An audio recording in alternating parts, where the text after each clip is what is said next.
I'm waiting on my fearless leader to tell me when to go. You know? Blind leading the blind. There you go. Love it. All right. We'll just wade into it. So good, bud. Thank you. So good. Thank you. All right. So, Ryno with Ryno.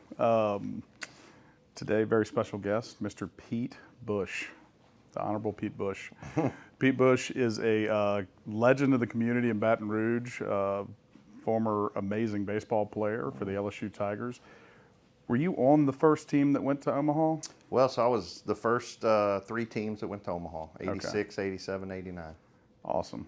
Awesome. Back when you could be a first baseman and not be 6'5", and, hit 40 homers. Right. Yeah. Right. And I don't want to offend you with this, but you were one of my favorite ball players when I was a kid. Oh no, I've had people come up to me like gray hair like us and go, when I was a kid at camp, you rode me on your shoulders. I was like, stop. Yeah, that's not like okay. I'm not that old. Like you're the same age as me. How's that possible? Yeah. Right. No, but that's funny. Well, and you were quite a ball player coming up yourself. So that was the Catholic High guy right That's there. right. Yeah. That's right. Both a big love of baseball, and one of the things I want to get into today with you is those parallels of life and business that both of us, I think, have used. That competitive spirit, the teamwork, but just in general, the structure of the game of baseball and the poetry of it. I think Skip just gave a speech the other day. I was almost tearing up about how beautiful and perfect baseball is measured. It's the greatest sport ever invented. It really is. It's unbelievable how, well, as an engineer, you appreciate the links of the diamond and the throws that have to be made and how, you're out or safe by this much, and just perfection, Yeah. And I don't know how they evolved that out of the sport of cricket, but it's way better than cricket. Yeah, it makes a lot more sense to me. It makes a lot more sense. Exactly. Yeah, I like it too because it's one of the hardest sports to learn. And I'm from a baseball family. I had uncles who played for LSU and all that stuff, so I grew up with it. But I've taught all 3 of my kids and coached them in it, and I've always had that coach mentality. It's a very difficult sport to teach. It's very complicated, right? Yeah. Infield fly rules, tagging up on outs. It's just a bunch of nuances. But as they get it and they have failures and they don't want to fail again, like, okay, I'm going to remember next time I got to tag up or I can't come off the bag when I slide back in and things like that. It's such a great parallel for life because that's what life does to you, right? Like it'll punch you pretty hard and you're like, okay, well, if I don't want that again, I'm going to have to learn how to learn these skills, get better at it over here. And I think a lot of baseball players that play to that level of success, the ones that can truly take that and use that in their life and take that same discipline and focus and approach like you've done. And I've always respected you, your whole family. I feel like I'm part of the Bush family, the Bush brothers. Yeah, absolutely. Awesome people. And Thank you. we get to do a lot of business together. Andy, your brother, handles our 401k through Horizon. Yeah. So we've always had a great relationship. My son and your nephew, Nate, are pretty much best friends. They're practically brothers. And Macy, your other niece, actually worked here. So we're all tied in there. That's it. All intermingled. Yeah. Yeah. So, the thing you said about that baseball is one of the toughest. Hitting a baseball is probably one of the tougher things in sports because you're talking about a moving ball that you have to really hit on the size of a dime to square it up. Mm-hmm. And the guys, go out to LSU, these guys make it look easy. You go to a big league game, they make it look easy. But to the transition to business, one of the things that is definitely transferable is just instincts. Because when you're at the plate and a guy's throwing 95, there's no thinking time. This is just instincts, right? And you've repetitively practiced over and over and over again, so that your pitch recognition is an instinct. Your how you step and how you do your hands and everything is an instinct. Mm-hmm. So it is for people that have trouble watching baseball as a spectator sport. Because you hear that, it's like, oh, I just can't watch baseball. I like basketball, football, they move faster. And I said, well, the thing to understand about baseball is, the overall theme, score more runs than the other team. I said, but once you understand that every single pitch is a strategy, every pitch, right? Every at-bat, every out, every inning, and you kind of like go on out like that, doesn't that tie in with how you do goal setting, it's every day, and then it's week, and then it's, your huddles and your quarterly reviews and your, on out. It's chopped down into this basic pitch that expands out to fill a game. Yeah. A lot of what I hear in that too is intention. Everything should be with purpose and intention, right? All the little things add up to that end game, and so many times you hear that one guy made that error and that's why we lost the game. Well, there was 9 innings. Yeah, there right. 27 outs to figure that out. Yeah, was it the run they scored in the first or the one they scored in the ninth? Right. It was both. That's right. That's Golf has the similar analogies. Was it that 1-inch putt you missed, or was it the, It's probably the 3 balls I hit into the water off the tee, but I digress. Exactly. So to pivot a little bit, so the theme, Wine with Ryno. So today we are drinking my wine, Olivier wine. We're actually connected through this in a couple of ways, one of which I literally just found out, which is very exciting. So a dear friend Pete here brought over a bottle of miscellaneous that is made by Grant Long Jr., who has come up multiple times on the show. One day I hope he watches it. But Grant also is my winemaker, which is a very kind of serendipitous thing that you brought that bottle. And what he is sitting in, that wine holder, is called the BamVino, which I was just informed. I have like 3 of these. But Pete is the inventor of the BamVino. Yeah. How cool is that? And he has them in football and hockey as well. And so a man of many, many talents. What that makes me think of is we share a similar coach, or maybe you had him as a coach at one point in time, but Mr. Steve Meller, who's been a guest on the show. Still our coach at Horizon, had him personally, and now brought him into the team. So he's our executive coach from a whole team, and he's also he was my coach first for about a year. Same. And we help each other with a lot of business stuff. But he's been telling me for about a year now, why aren't you and Pete Bush spending more time together? You are practically the same person, right? We're both serial investors and entrepreneurs. We love that part of business and finding ways to make those things profitable, but more importantly, that's more of a byproduct. From what he tells me and from what I know of you, I think our synergies are really around, we care about people. We want to empower people. Absolutely. We want to teach people. We want to take the gifts that we've been given and share them.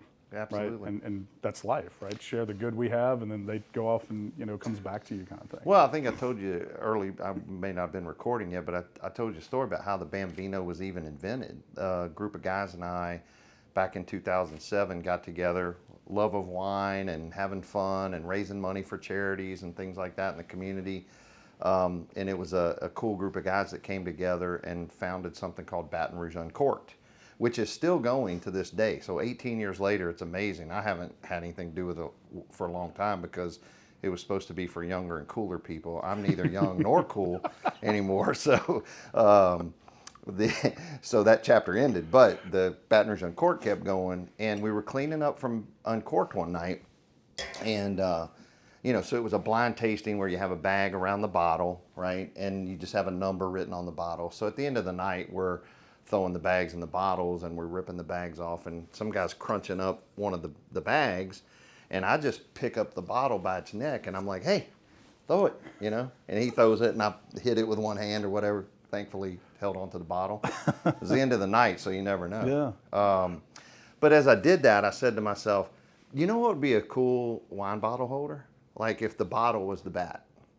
And so they were like, oh yeah, that would be cool. And then we kept cleaning up. We went on about it. Well, the next day I get up and I'm like, I'm going to look and see if I can buy. I was just going to buy one. Surely somebody's invented that. It's like I'm going to Google schmoogle and see if I can find it. So I found some kind of cartoonish looking baseball bottle holders where like the helmet would go on the top of the hat or something. I was kind of like, it's not, there's nothing with the bat. So I decided like that's either a terrible idea or no one's thought of it yet, So I went with no one's thought of this yet, and I went down the rabbit hole. Well, what would it take? Made some phone calls to guys like I don't know how to make a bottle holder. I'm not an artist, right? I just had this idea. I'll fast forward the story, but basically the guy the artist that carved the sculptor that carved all of the bronze tigers that you see around campus and some of the other statues, I hired to carve that. I took a picture of George Brett and I cut a little wine bottle out of Wine Spectator magazine or whatever and pasted it on George Brett, and I showed it to him, and I was like, this is what I'm talking about. He goes back and he comes back with this wooden box. And again, it wasn't finished yet. It was still clay. But he takes the lid off this box, and I was like, oh my gosh, that's the picture that I had in my head. How cool. And it was so cool. It was a really cool moment. And then from there, we got a license with LSU to start with. We did it in purple and gold. Sold them out. Every time I would do an order, we'd sell them right out. Got it. My biggest thing was, I'll know this thing's made it when I walk into, there's a particular bar outside of Fenway Park. Okay. It's called the Eastern Standard. You go in this place, it's pregame fun, you know, just like a lot of these ballparks. They have this massive bar. And I was like, I'll know it's made it when it's sitting up there. Oh, come on. Right? And a buddy of mine took a picture of it. He's like, your Boston Red Sox dude is up there holding a bottle of wine. And this was years ago, but I was like, yes. So I knew that my guy had made it as far. Yeah. So you know how baseball guys are. It's like, hey man, we're all trying to get to the big leagues. Yeah. So I had my guy licensed with LSU, and then I'm like, my guy's got to go through the minors and get to the big leagues. Yeah. Right. So he made it to the big leagues. Congrats. Which dude. is good. Which is why you have a Cubs version. Yeah, which ironically your brother gifted me, and I think I have 3 of these, and I think I have an LSU. And people always gift me these. I had no idea you invented that. Well, because you're a baseball wine guy like me, right? So yeah, so Steve Miller and the universe was all right. It ended up right here. That's Not that right. we haven't known each other, but yeah, we're more alike than we probably have thought previously. Yeah, absolutely. And I guess I should reset. So you are the founder and CEO of Horizon Wealth Management. That's right. Horizon Financial Group, we call it now, because we have, we do wealth management, we do 401k business, which you mentioned, and then we have this advisor network, which is the thing people in Baton Rouge don't know. Like, we have 65 advisors around the country that affiliate with us, all under their own brand. They don't all call themselves Horizon, but we provide B2B services to other independent financial advisors. So once we kind of formed this group, we renamed it Horizon Financial Group. Okay. But yeah, it's still wealth management's the core of the business. So what got you into wealth management? You know, I was coming out of LSU. There was a guy, Wally McMakin, that played 10, 15 years before me. That was part of the original coaches committee, Skip's guys that he helped get the program going with. And he came up to me, my senior year, and he said, hey, when you get done playing, I'd like to talk to you about maybe joining me in my company. And now, granted, grew up, one of 6 kids, parent teacher and a plant worker. And I mean, just any talk about money was scarcity of money. There were no mutual fund statements laying around the house, or, it was scarcity. So I knew nothing about the investment world or any of that. So I was intrigued by it because, it's sort of like the thing you don't have, you want to learn more about. And he said, hey, when you get done playing, I'd like to talk to you. I was like, oh, well, I'm going to play in the big leagues for 15 years, so it'll be a while. Yeah, it was about 5 minutes after that. as the sands go through the time, or whatever that is. Anyway, so I didn't go to him right away. I went to some tryouts. I actually did try out and try to make it. Didn't make it, catch on with the team. Came back, got a job, actually for Brian Doherty's dad. Really? Yeah, you know Dot. Yeah. LSU guy. He wasn't an LSU guy at the time. He was still in high school, but went to work for Hank Doherty, and just for a few months while I was trying to figure out what was going on.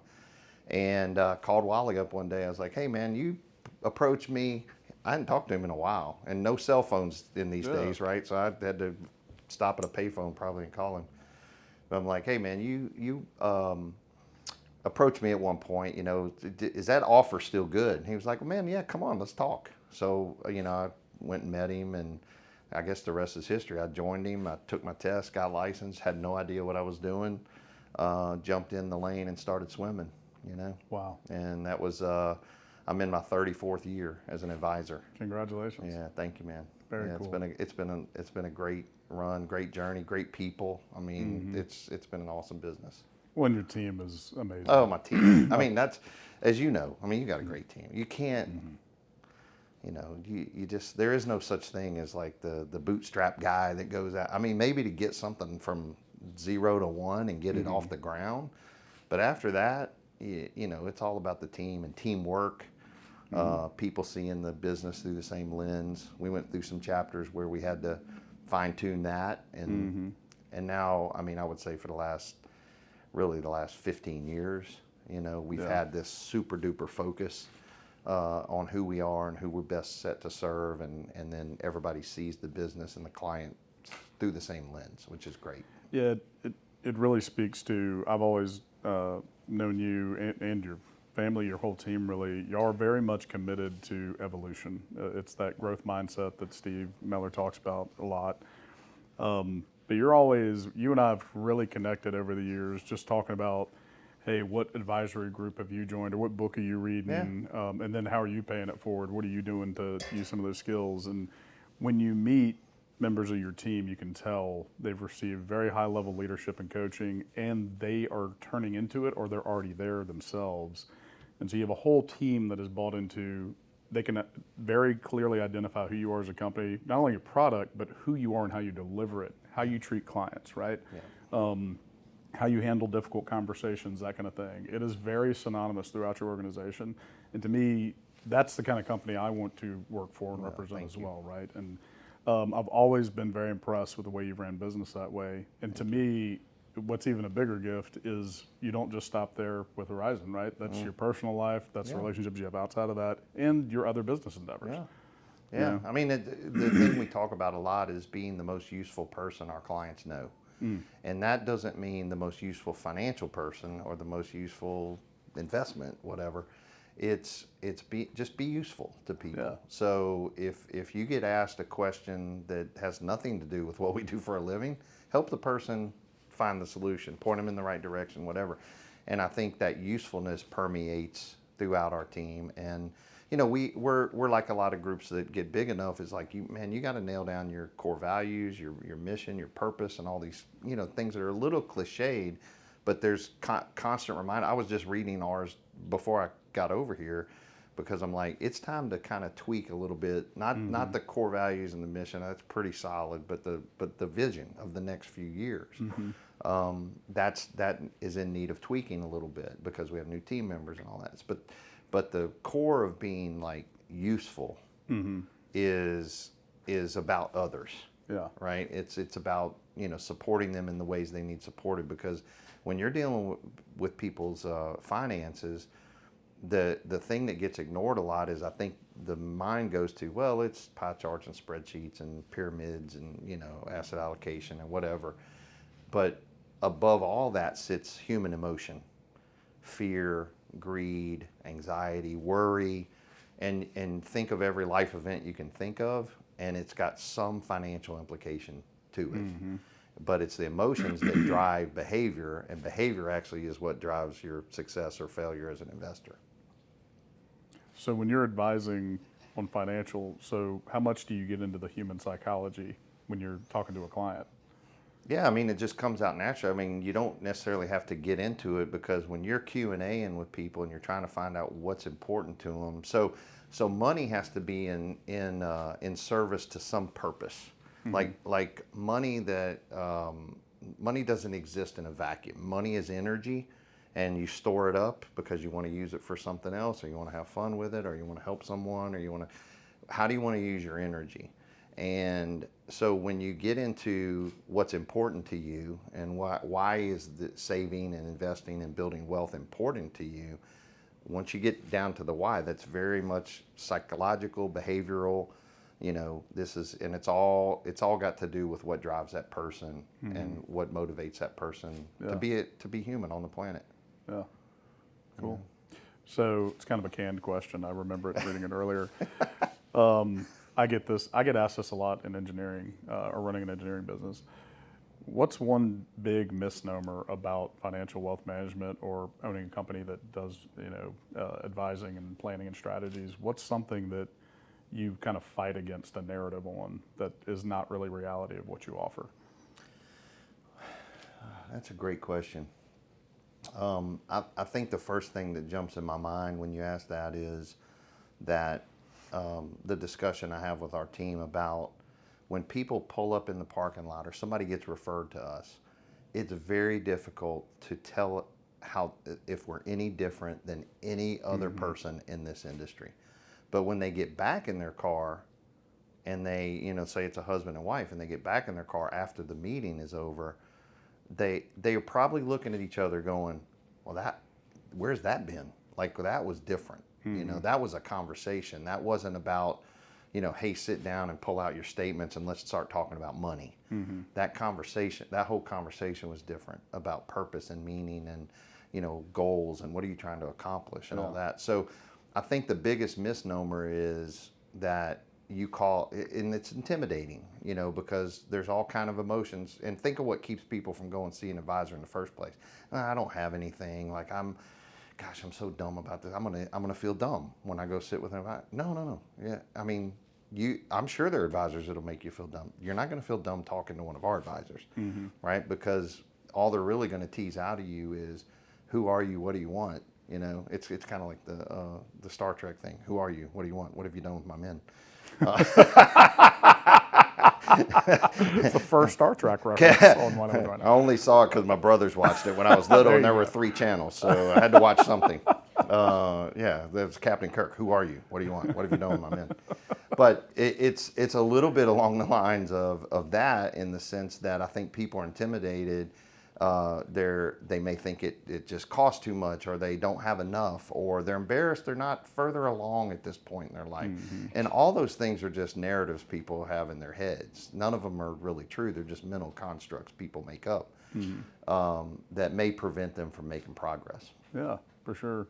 I think a big part of sales in general, too many times you focus on the result of the transaction. Where I've always found, if you focus on how it feels and how you're making that person feel and how you feel about it, like, do I believe in this product? Do I believe that it will genuinely make this person's life better? Well, now I'm not even selling. I'm just sharing with them the information I have that they need to know, right?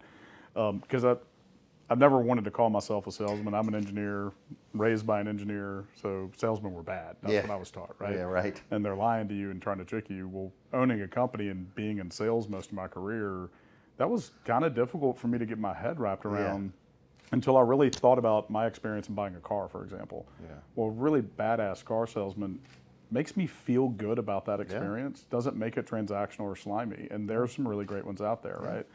And so to me, a lot of that is, how do you connect this value, right? You're talking about being a value. How do you tell that story? How do you get them to feel that and understand that? And once you have that and you have a valid product and service you're selling, it's not that hard. Yeah.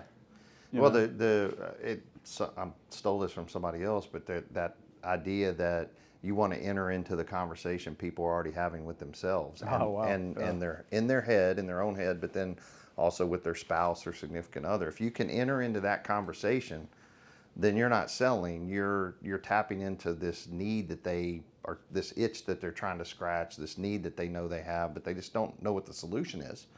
Right. So the ability to, and sales is just influence. It does get a bad name because you have bad actors in sales. But influence is, if somebody says, man, that guy's, he persuaded me or he influenced me to do this thing, which has been great for me. That's different. It doesn't feel like sales. It feels like coaching, guiding, advising. And that's the nature that this type of relationship takes on. Which is same with you, because you're at a success level where if you were doing it any differently, you wouldn't be at that level. Right? Yeah, for sure. Yeah. Very cool. So we got the wealth advising company. Well, how do I say wealth that? management, wealth advisory. Yeah, Okay. A lot of different. That's why it's hard to tell us all apart until you get back in your car. Right.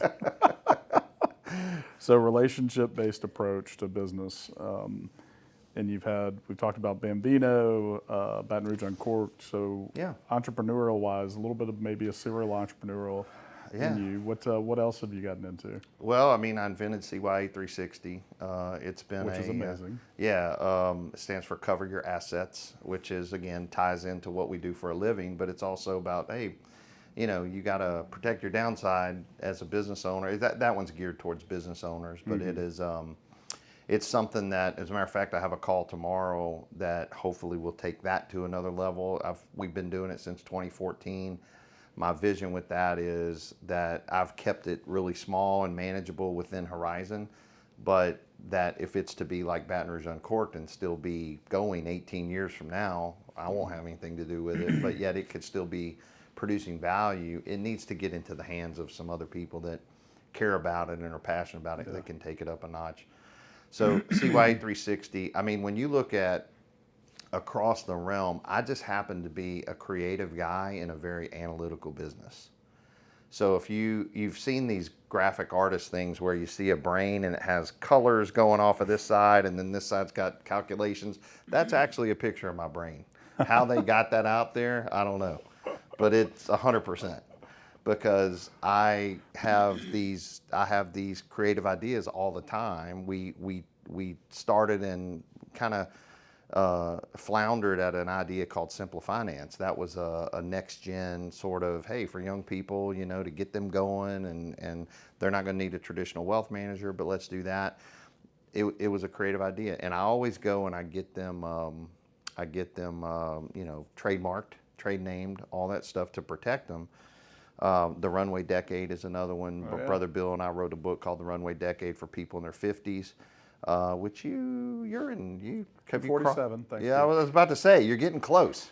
It's the hair. It's I knew you were. No, I just knew you were. I knew you were looking out and going. I see it. It's right. It's right there. You're crawfishing a little bit, but that's okay.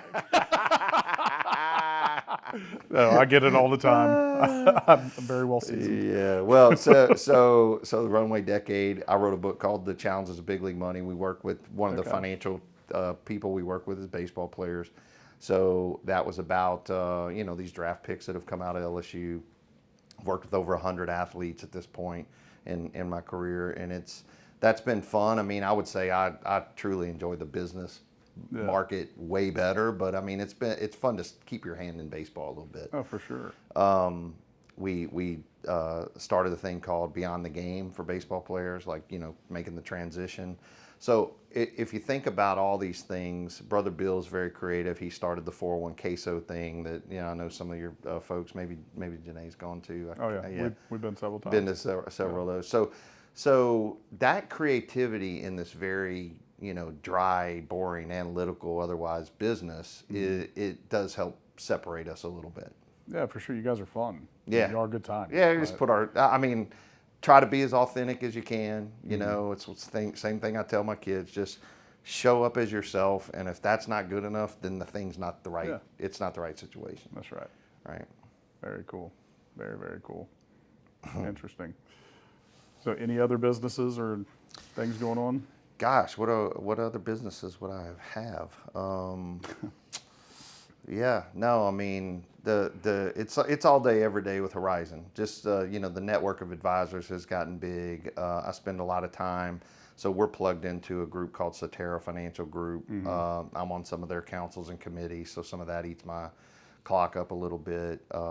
Today I had a regulatory affairs. This is a group that keeps finger on the pulse of, you know, what's going on in Washington that affects our industry and things like that. So there's a lot of other little things. Well, I know from a community engagement standpoint, just one example would be, I'm talking to Coach Jay Johnson, head coach for LSU Baseball, and your name had come up a few times, and told him we were buddies, and he was like, "Man, I don't know if I'd have much success without Pete in my world." And I was texting with him today, actually. Yeah. And so, I mean, it does speak a lot to your character. I mean, obviously you played for LSU, but it's important to you. LSU is important to you. The community is important to you, and you helping him, whether it's with recruiting or, I mean, any myriad of things. And that's what I mean by an entrepreneurial pursuit. It's community engagement and making the place you live better effectively. Yeah, I think Skip was a great mentor along those lines. I mean, he's absolutely my greatest mentor and still is, and thankfully he's still with us at 87, you know. We recently got to celebrate his birthday during the SEC tournament. A bunch of us got together at one of the guys' houses and watched the Arkansas LSU game with him, and just, you know, he's just still such a force in my life. But he would take me to speak with him. You know, he'd take me to Rotary, or he'd take me to school, you know, and he would pick different players, but it almost always picked me, you know, and that maybe I was that guy for him, you know, that he knew, okay, I can put him up there, he's not going to embarrass me. Yeah. You know, he's a good kid or whatever.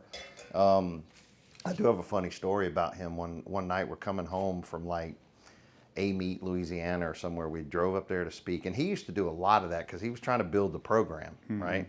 And I think the statute of limitations has run out on this now because it was probably 1987 or 88. So he's in good shape. But we're driving and we look back and the police is pulling him over.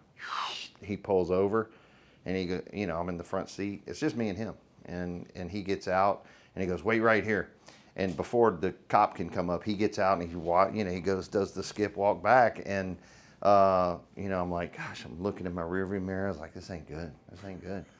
And he comes back and, of course, didn't get a ticket. He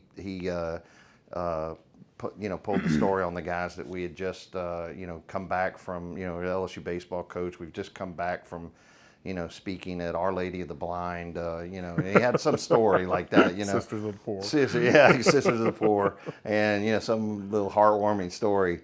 And, but he gets back in the car and he looks at me and goes, Bush, we got to keep winning. We got to keep winning for me to get out of these tickets. He probably never got a ticket after that. Yeah, he probably never got a ticket. But we got to keep winning. If they lose, they'll ring you up. God, he's such a legend. So, but I did. I would go around with him. My mom was a huge volunteer. She ran all the stuff when I was growing up, man. She was so I had role models that were like, that's what you do. Yeah. You get involved, and somebody's got to do that. Yeah, generous with your time, man. I mean, it's impressive to see. One of the questions I get a lot, I have the same question for you, is where do you find the drive, energy, the curiosity to actually go out and do all these things? Like, how do you have an idea after drinking wine to go, how do you not go, I mean, I'm sure somebody's thought of that, whatever, and then 10 years later somebody's done it, you're like, oh, I had that idea. Yeah. You actually went out and trademarked it and then got with somebody, now you have an extensive network, right? Yeah. And so you were able to lean on that to find the guy that did LSU's Tigers, I'm sure, but like so many people don't even know where to go with that, or how do they find the motivation that you have? I mean, were you just born with that? Like you were just born on go, just pegged out? Man, or I don't know. I have 1,000 ideas a day. I mean, it's probably exhausting. An exaggeration, but I mean, I have a lot of ideas every day that I literally have to go, okay, but I'll write them down and I'll come back to them. Like for instance, there's another book that I'm writing right now. And, recently I had some downtime after a surgery where I'm like, I didn't have anything to do. I wasn't going to work and all that. And I found this email. I'd emailed myself the title of a book that I wanted to write. It was probably like 4 or 5 years ago. Mm-hmm. And I had kept it in a little folder and I pulled it back up and I was like, I'll try that. I'm going to start working on that. And I mean, I'm 90% done with it after about 2 weeks. That's incredible. And it's the book is not a financial book. Which the other two that I've written have been more geared towards financial. This one is, I'm calling it Why You Won't. So all the motivational books are all like rah-rah, cheerleader, motivational, you can do it, dream big, go for it, all these messages, which I think are important. I'm just doing the reverse psychology of that. Hey, good for you. You got a dream? Let me tell you why you're not going to do it. You want to lose some weight? Let me tell you why you won't. Because knowing why you won't is exactly what you need to know to do it, whatever it is. Mm-hmm. So I just, fortunately now I can AI and I can get the framework down pretty quick, and then I started typing and I just flowed out. So I think that creativity is just always in there. How it comes out, I want more time to explore that. I really feel like I'm in an industry that's very heavily regulated, and I feel like there's probably going to be a chapter in my life beyond horizon, which is play on words, but beyond the horizon, that where I can be truly entrepreneurial. Because right now, like the BamVino, for instance, is a good example. In our industry, if you make money from something else, you have to do what they call an outside business activity, and you have to fill it out, and you have to get your firm to approve, like, okay, it's okay for you to do that. That's ridiculous. Instead of just being entrepreneurial. Like Steve Jobs would have crumbled under such a regime, It's like you got to go to the Death Star with your hand out and go, please, sir, might I do the BamVino, And, it's like, so I think there's a chapter coming where I can just be free to do. Like if I write a book and I try to sell it, both of those had to be fully read by a compliance person before they could go public. Yeah, every word. And they came back with, hey, you might want to rephrase this. I'm like, yeah, I'm not rephrasing. You know, then you can argue with them a little bit. Like, that's not what it says. It says this, you know. We're not trying to snooker anybody. This is just information. So I'm in FINRA and the SEC, which are the police of our industry, they're very anti-entrepreneurial. So I see a chapter of that coming where I can fully flex my creative muscles. Wow. I'm just baby. Look out. I'm just, yeah, look out. Look out. Kelly's going to love that. Yeah, I was getting ready to say,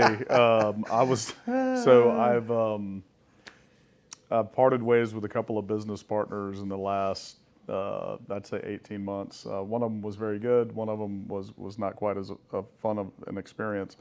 And I've been warned by my entire support staff, which includes my kids, my wife, my assistant, and all these people that help me run Sigma. Like, hey man, can we just narrow it down to like 1 or 2 more businesses that we're going to start or join this year? Like, just calm down, you know? Yeah. And I think for me, because I have a similar passion and drive, I don't have the restrictions you do in terms of regulatory, but I definitely have the same restrictions of time.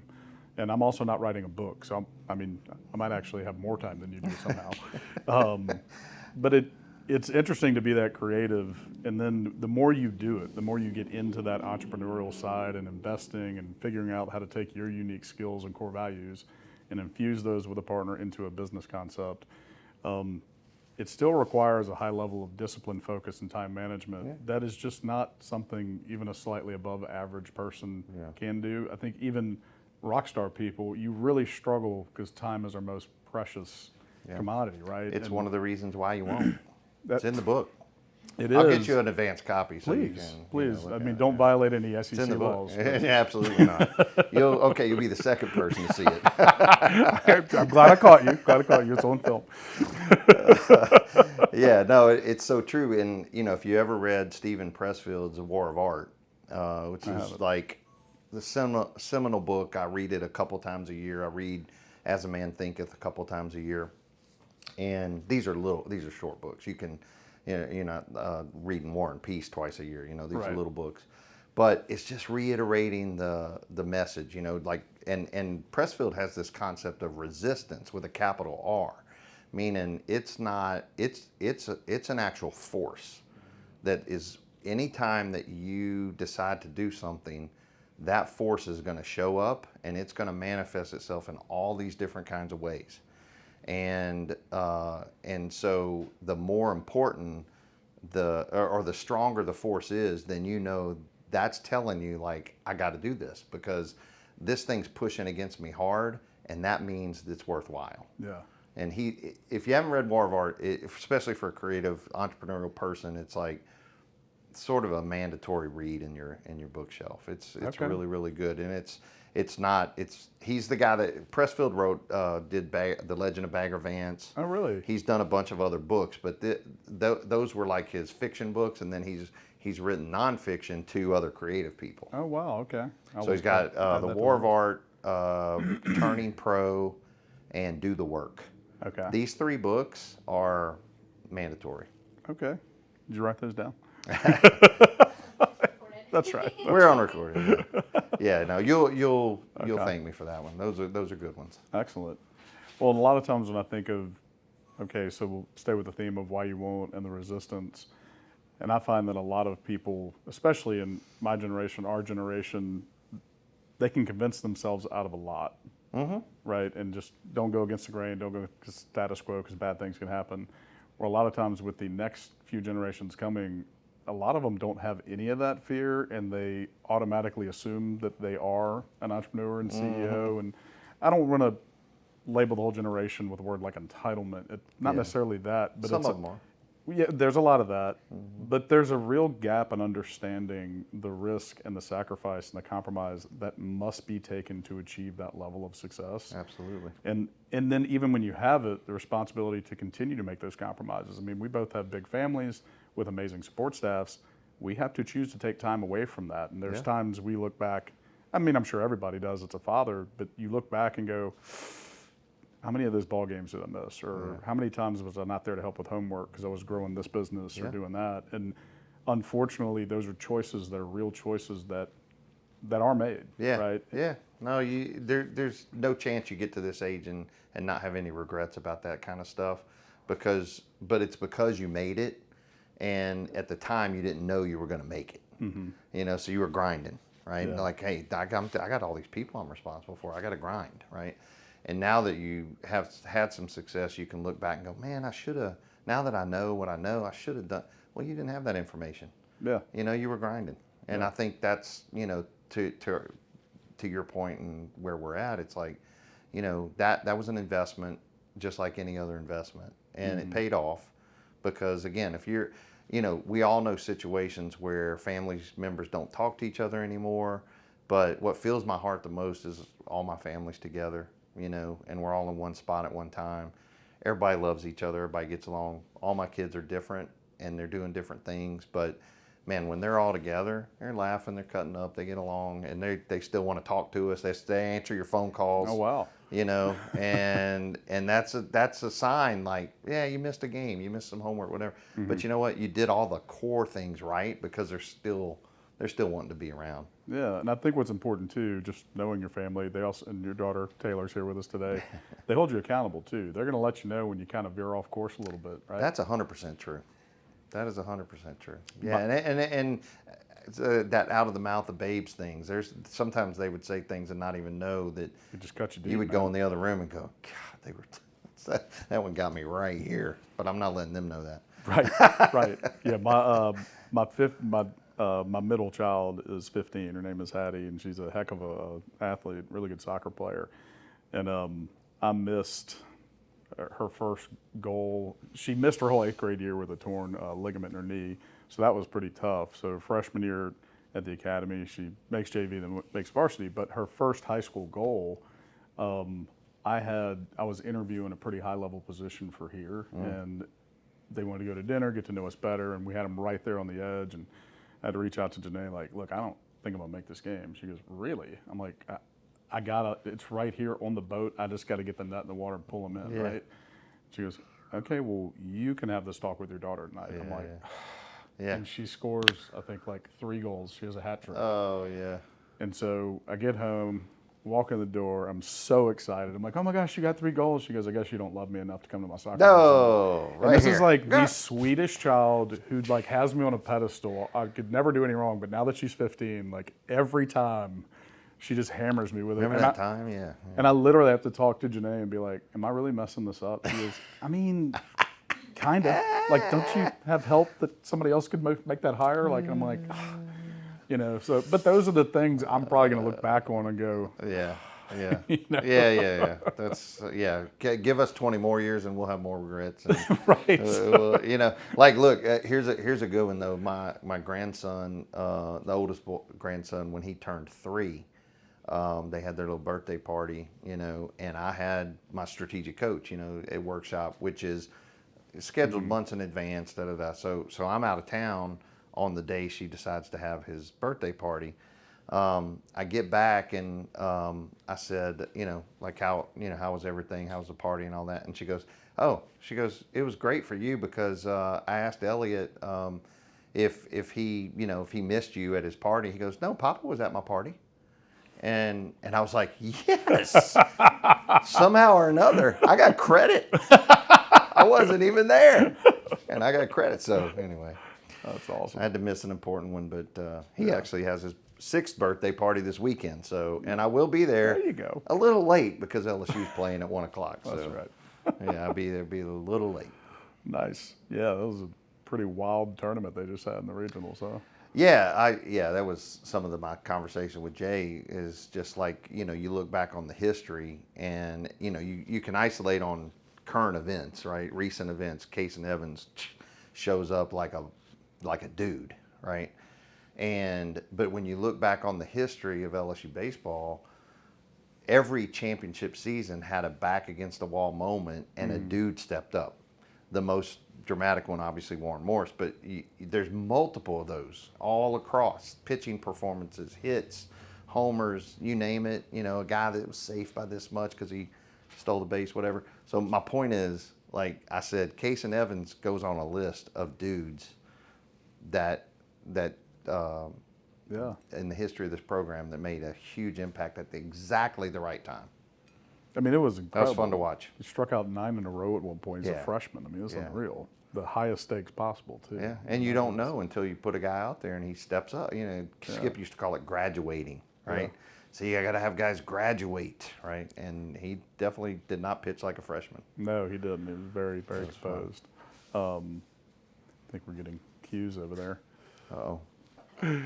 So I really have two final questions, but before I get to those, I am curious what your thoughts are. You're intimate with the program. You have been probably pretty consistently since you played. How has the brand of LSU baseball evolved since the 80s? Obviously, Skip built, the ultimate brand of college baseball that everybody emulates to this day. Right. But how has the game changed in your eyes at LSU from when you played? Well, look, when I played, the average attendance was 2,500, 3,000 at the old box. So the old box wasn't even filled up. And, the stands were getting added down the lines and all that. I mean, I don't know, that sounds like, walked both ways, walked in the snow both ways uphill, kind of thing. But anyway, it was a while ago. It was 40, it was whatever, 35, 40 years ago. And I think one of the big things was the fan engagement. So you had kind of this combination of LSU fans that didn't really understand baseball. They would clap at the wrong time, and they didn't understand the game all that well because baseball had never been a thing. And then you had some baseball fans. And then you had a little overlap of both. And now I think like this fan base is very unique. You've got generations that have been built on us taking them out, or people taking their kids out to the park that are now taking their kids and their kids out to the park, and it's become this very cool Baton Rouge unique thing, right? And when I think of towns like Nashville and how they've leaned into music as their thing, hey, come do your bachelorette party here or whatever. Nashville's basically, its core business is healthcare. I mean, it's like a huge healthcare capital, but you don't think of Nashville healthcare. You think Nashville, music. I think Baton Rouge, LSU baseball, LSU football, gymnastics. I mean, all it's a sports town, loves its sports specifically, but loves LSU specifically. Yeah. Loves the sport itself, but and I think that's changed. I think everybody just loved LSU for whatever they were doing. Now you got really like baseball fans. Yeah. People that go to Omaha, whether LSU goes to Omaha or not, they go. Yeah. People that'll travel to do different football things. I mean, no, if LSU, I think if Baton Rouge embraced that instead of saying, well, wait, we got to be about something besides sports. That's marketing. That could be our marketing face, and yeah, we can be about a lot of things. But the brand of LSU sports and it's particularly baseball. It's still the premier program in the country, and every kid that's worth anything wants to come here. Yeah. It's unbelievable. That wasn't true when I was playing. It was it was all the other big programs. Stanford, it was UCLA, it was USC had won a bunch of championships. Arizona State, where Barry Bonds had just finished up. Mississippi State, Will Clark. I mean, these were all bigger programs than us at the time, and now that's, even if LSU doesn't make it every year or we'll have a down year, it's still where everybody wants to play. Yeah. I mean, it's so cool legacy-wise for you that you got to be part of really building that as part of the foundation of that with Skip and all those great guys you played with. I'm completely blessed. Like, you look back at your life and you see these little inflection points. And I did a presentation in our industry at one point, and I told this story. I was like, it's, as you go back and process, you realize like some of it is good luck, and then some of it is what do you do with the good luck. Yeah. And I think entrepreneurs are particularly good at taking advantage of good luck. Other people get good luck and say, oh, that's kind of good. And like I said, just pass on the idea or whatever. Entrepreneurs take action on the luck, like good sports teams. You get a lucky break, oh, now you're 2 runs down, So I think that inflection point of Skip coming to Baton Rouge in the fall of my junior year of high school, when I had no thoughts of playing for LSU. I was thinking about UNO, maybe Mississippi State. I was a local guy that could play a little bit. I was thinking, yeah, I'm going to go somewhere. Barry Bonds was at Arizona State. I was like, I'm going to write the coach and see if I can get, And back in those days, that's kind of how you did it. And then Skip comes and he starts. I was a junior. The guys that were seniors, I had a couple of D1 players that were seniors. He was coming to watch them to recruit them, but I would always have a great game, and I ended up being the guy to play for him. Wow. So just timing and taking advantage of that timing, and then putting in the work. I worked really hard. Yeah. At being a better player. Incredible. Incredible. All right, so last 2 questions. These are softballs. Oh, okay. That was thematic. So growing up, did you have a favorite ball player that you tried to emulate, or? Oh, yeah. Who's that?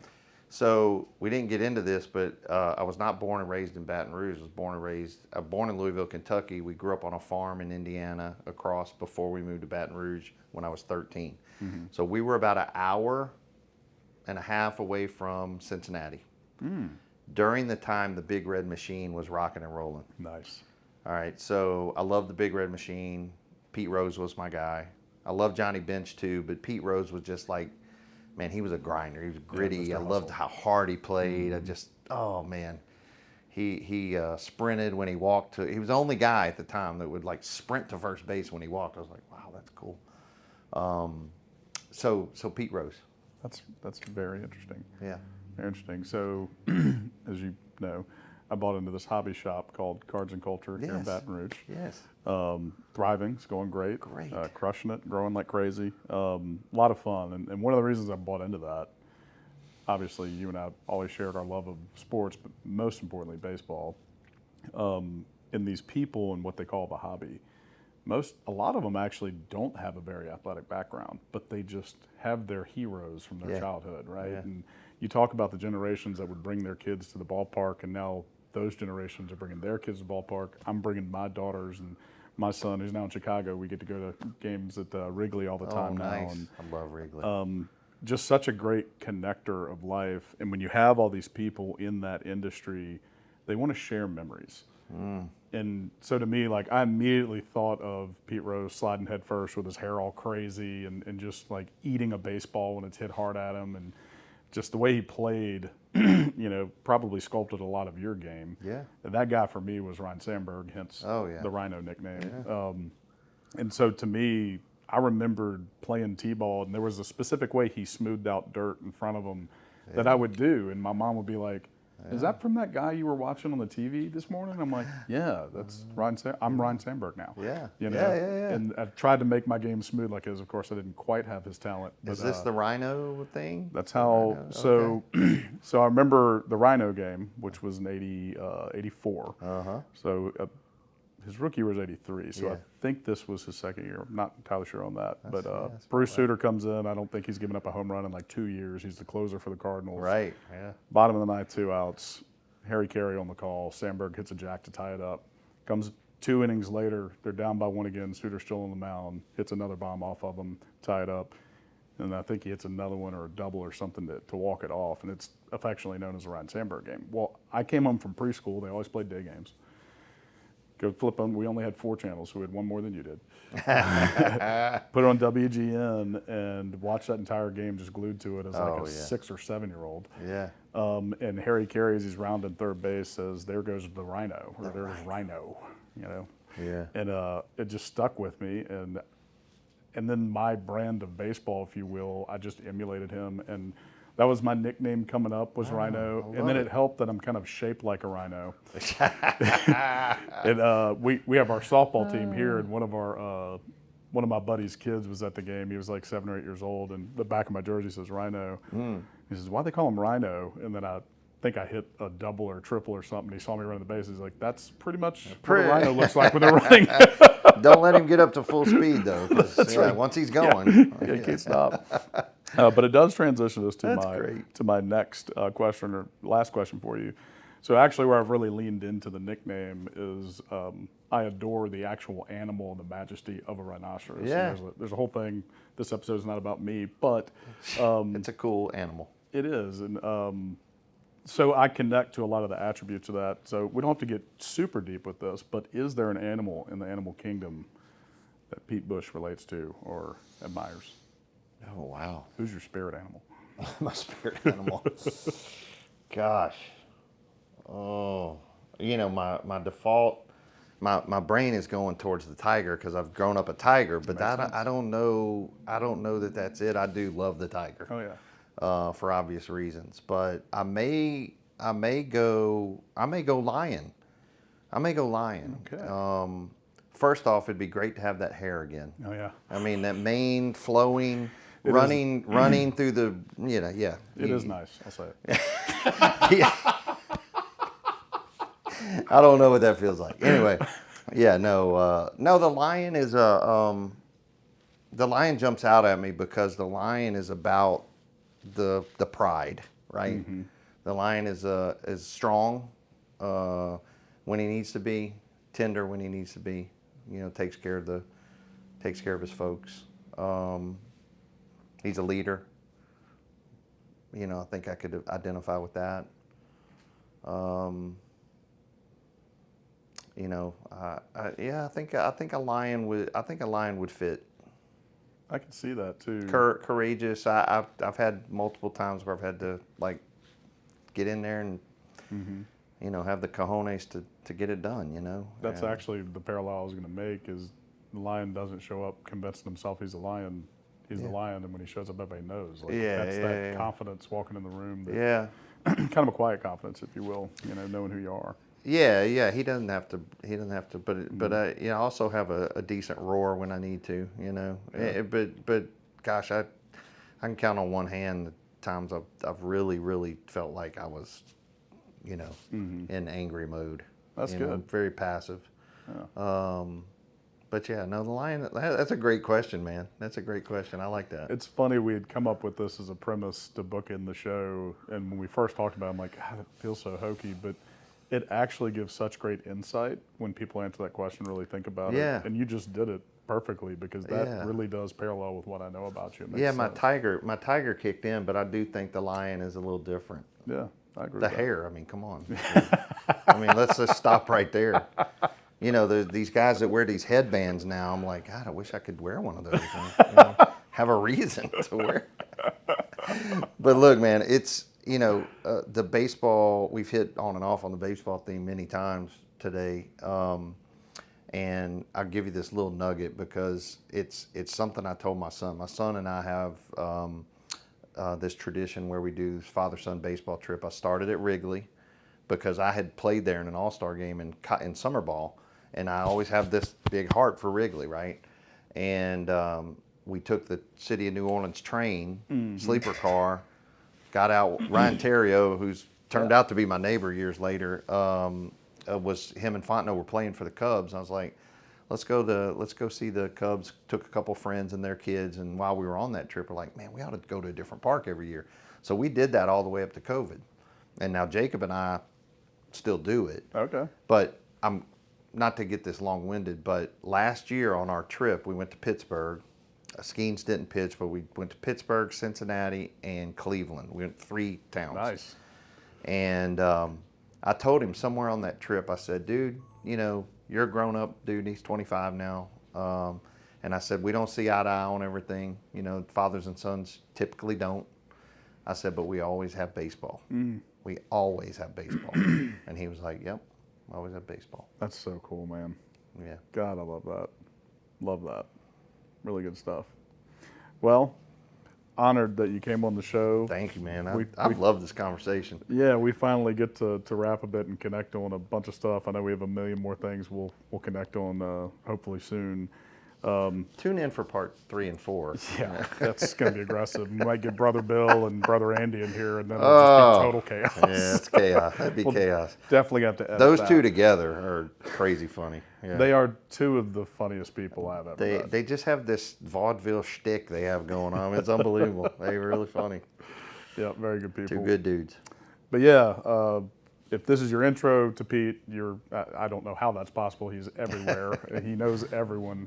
But do yourself a favor, if you ever get an invite to go see CYA 360 or for, wealth management services, whatever, Pete is an absolute prince of a guy, or king of the jungle. Wonderful human, great for the community, and just all around just badass guy. So if you can be in his circle at any point in time, go shake his hands. Very approachable guy. Thank you, Robbie. And thank you so much for being a guest on my Thank you for having me, man. This has been a lot of fun. Yeah, Appreciate awesome. you. Cool.